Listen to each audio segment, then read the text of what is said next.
Nous allons voir ici une méthode alternative pour étudier les variations d'une suite, mais dans un cas bien particulier, c'est-à-dire quand on a une suite à terme positif, même à terme strictement positif. Attention, c'est très important, cette méthode n'est valable que dans ce cas-là. Et bien entendu, ce n'est pas la méthode de base à utiliser en première intention, c'est vraiment des fois dans les raccourcis, ça permet d'aller un petit peu plus vite, c'est astucieux, mais ça ne marche pas à tous les cas.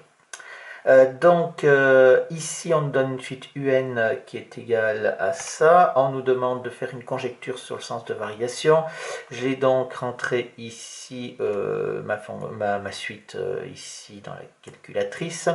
Et je regarde, je commence à 1 pour le premier terme, 0,75. J'ai l'impression que c'est décroissant puisque ça descend. Et après, 0,75. Ah oui, mais ça remonte, 0,84, 1,01. Etc.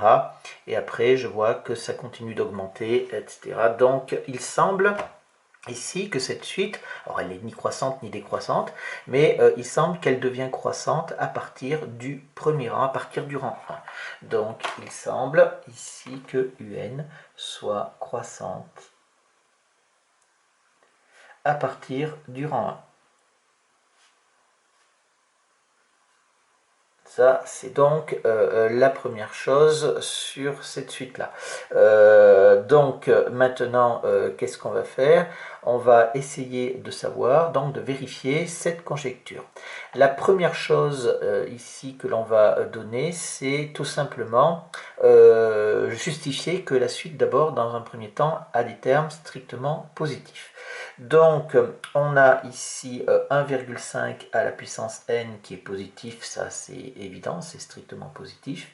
Et n est supérieur ou égal à 0, ce qui implique donc que n plus 1 est supérieur ou égal à 1, ce qui implique donc que n plus 1 est strictement positif. Donc, quel que soit n appartenant à n, je peux bien dire que un est strictement positif comme quotient de deux nombres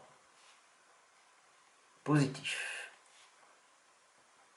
Donc ça, c'est bon, c'est fait, j'ai donc bien une suite à terme strictement positif. Après, on me demande de calculer un plus 1 sur un. Alors, pourquoi est-ce qu'on veut calculer un plus 1 sur un? Et bien, pour ça, il faut bien considérer la nouvelle méthode. Donc, on est avec une suite numérique qui a des termes positifs stricts ou strictement positifs.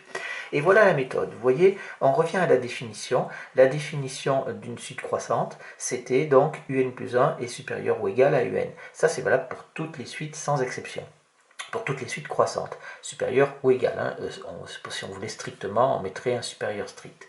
Et seulement que comme c'est strictement positif, ici, eh bien, je peux diviser par un de chaque côté. Et si je divise par un de chaque côté, j'obtiens ça. J'obtiens un plus 1 sur un. De l'autre côté, j'ai un sur un, c'est-à-dire 1. Et comme j'ai divisé par un nombre positif, eh bien, ça ne change pas le sens de l'inégalité. Et c'est pour ça qu'on peut le faire. Parce que si les termes n'étaient pas positifs, alors je pourrais avoir un endroit où le sens de l'inégalité changerait et cette méthode ne serait absolument plus valable. Donc il est très important d'avoir vérifié pour utiliser cette méthode que les termes sont strictement positifs. Donc c'est pour ça que c'est une méthode alternative, astucieuse, mais qui n'est pas applicable tout le temps. Pareil pour une suite qui est décroissante, ça voudrait dire que n plus 1 est inférieur à un, et donc que un plus 1 sur un est inférieur ou égal à 1. Donc on va comparer le quotient de deux termes consécutifs avec 1. Si c'est plus grand que 1, on a une suite croissante. Si c'est plus petit que 1, on a une suite décroissante. On effectue le calcul de un plus 1 sur un. Donc j'ai un plus 1 sur un ici. Ça nous fait, quand on divise par quelque chose, c'est comme si on multipliait par l'inverse. Donc n plus 2 multiplié par n plus 1 sur 1,5 à la puissance n. Ici, on va pouvoir simplifier le 1,5 à la puissance n plus 1 avec 1,5 à la puissance n. Il va nous rester donc 1,5 fois n plus 1 sur n plus 2.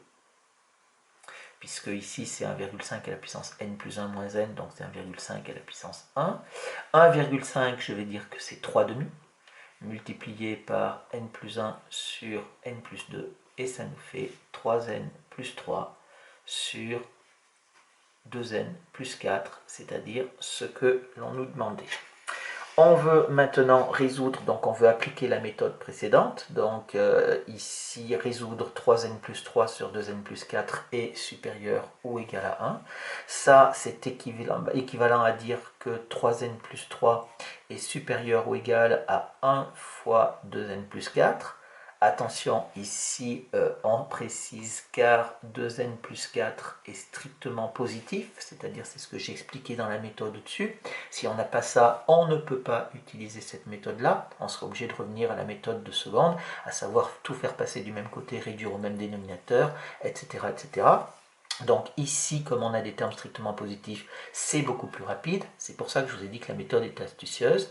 Donc c'est équivalent à dire que ici, 3n plus 3 est supérieur ou égal à 2n plus 4. C'est qui est supérieur, équivalent à dire que n est supérieur ou égal. Alors 3n moins 2n, ça fait n. 4 moins 3, ça fait 1. Conclusion. Eh bien, conclusion, on va dire donc que quel que soit n supérieur ou égal à 1, je vais avoir un plus 1 sur un qui est supérieur ou égal à 1.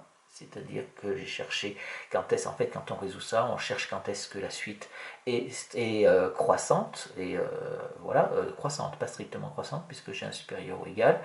Et ça, c'est équivalent à dire que, quel que soit n supérieur à 1, je vais avoir un plus 1 est supérieur ou égal à un, car un est positif.